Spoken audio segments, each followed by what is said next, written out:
Hi guys, I just wanted to make a quick video about it being okay to not be okay. A lot of times we feel the pressure to deal with our problems and emotions socially, or the way social norms tell us to. So that would be like break up, get a new guy or girl, going out, you just need to drink, what else? Smoking. You just need to smoke, man. You need to chill. Just stop thinking about it. Just pray about it, right? And sometimes that's not enough. Sometimes that's not what's healthy for us. So I'm just here to say that it's okay to have those experiences of having issues and not really knowing how to move past it. We all have identity crisis sometimes, where we don't exactly know who we are, especially after a breakup or a loss of a loved one or a loss of a job. It's hard to know who you are if you tied your identity into what you did as opposed to who you are. Sometimes we encounter similar frustrations when I said identity crisis, right? What comes after identity crisis? Dang, I'm blinking out. I know this. Identity crisis. Oh, career failure. So if you're an entrepreneur and you invest a lot into an idea, or you know what your dream is, but you don't know how to get there, and then you put some steps forward and you get something, life throws something at you, and it's hard to like really know how to pick up from there. It's hard to not doubt yourself from there. So I wanted to talk about insecurities, being insecure.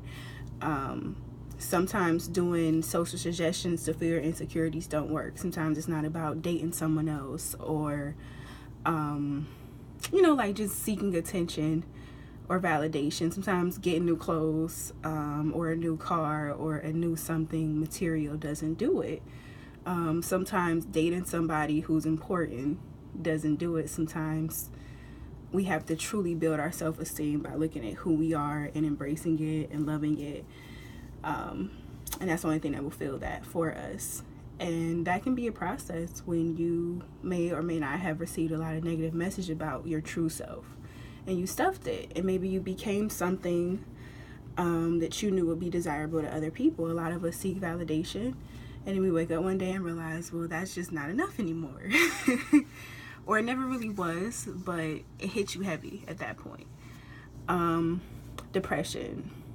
We all have self-doubt. I don't know, we all get lost sometimes. Sometimes we just get stuck in the darkness of our mind and the what ifs and the should be's and could be's. And it's okay. It's okay. And you have options. Not everyone's route is the same thing.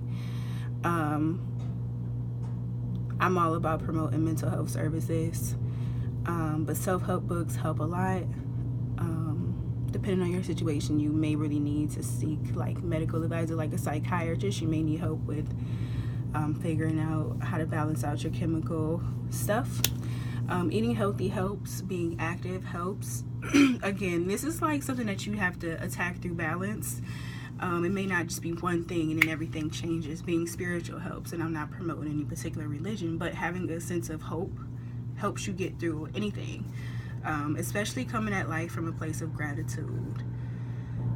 So we talked about self-esteem, self-doubt, identity crisis, depression, anxiety, concern about the future. Maybe you have so much self-doubt or so much failure that you don't even know if you could trust yourself to take you to that next level. Maybe you're held back by your depression, so you can never really get to the next level without starting to self-sabotage. That can be in your relationships, your career, like anything that matters to you.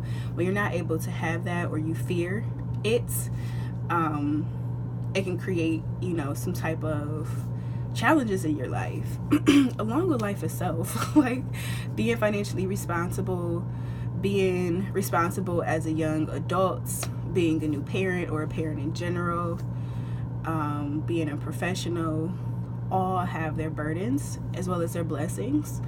and it's okay to sometimes need help working those things out. So if you don't have a positive support person or someone that you can be your 100% true self with, I suggest a therapist. And even if you do have that person, there's nothing wrong talking to somebody. That's like what they do. You go to a nurse or a doctor when you have a physical issue. Go to a good therapist for your mental ones, and it's okay. Like, it's okay. But we all need that sometimes in different ways. Some people might go to a spiritual advisor, especially for couples. Spiritual counseling is amazing, but it may end up breaking off into, like, you might need anger management and the other person might need X, Y, and Z on an individual basis for y'all to come together as a couple. Yeah, the whole point of this was that it's okay, and I apologize for blanking out at one point. I have so many ideas sometimes that it's just like, and I'm trying to learn how to do this thing in order. This video was 6 minutes, the next one will be 5. In the meanwhile, be great, be hopeful, be encouraged.